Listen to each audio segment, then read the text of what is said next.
Hello, welcome to another Burgundy with Tweedy video. Today, another one of those under the radar, are we calling this, Burgundies. This is a producer called Gachot Monot, who I have featured a few times here before because they are stocked by one of my favourite wine merchants, Fingal Rock. But this is actually something I picked up from Seckford. I was buying a bunch of other wines and I just wanted to fill a case. I saw this on there and it was an absolute bargain.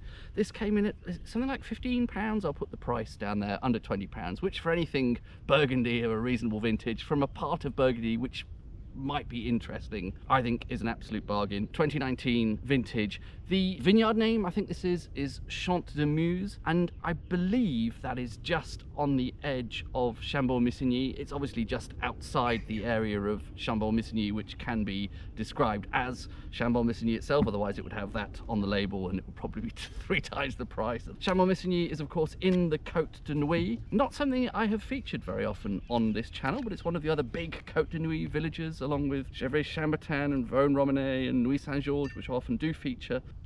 I'm going to try and be quick about this because there is a brief gap in what has been mostly quite a rainy afternoon.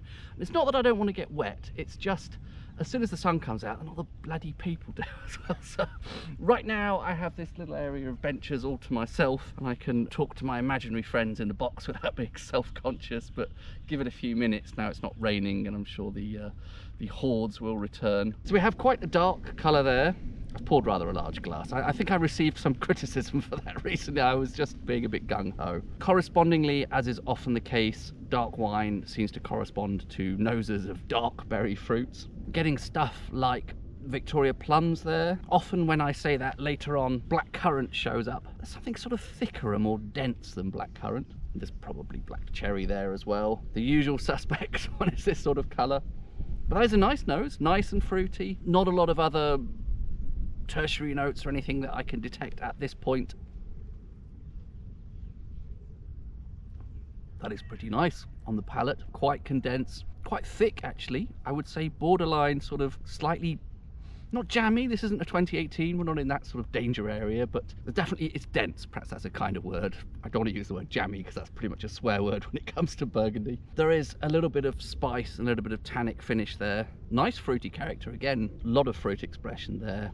And then tingly, peppery, tannic finish, which is still going on now. Guessing relatively heavy on the extraction, and if I recall correctly, that was something of a house style for Gachot Monot. Tended to, by Burgundy standards, to be quite big, sort of bold, quite gutsy wines. And obviously you have to take that with a pinch of salt. No Burgundy, no Pinot Noir based red is ever going to be a massive full-bodied wine. It's going to be medium at best, but within the parameters of what you can expect from Burgundy, this is towards the sort of bigger end. Little bits of licoricey, slightly tobacco-y notes in amongst the spice and the tannin there. I went and looked up some other tasting notes to see if I was missing anything.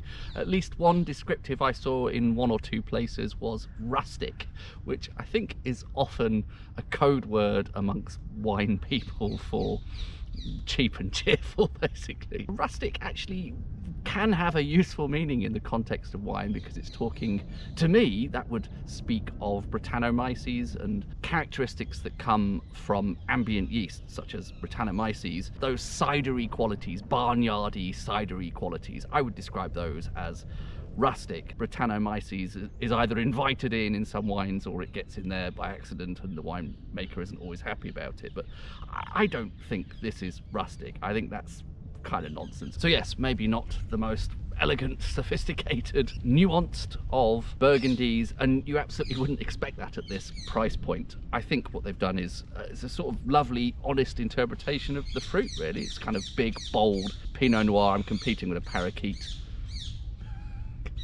Can you be quiet? I'm trying to talk nonsense about wine. Big, bold, honest Pinot Noir. And I think it's kind of lovely, actually. It's really nice. I would definitely buy this again.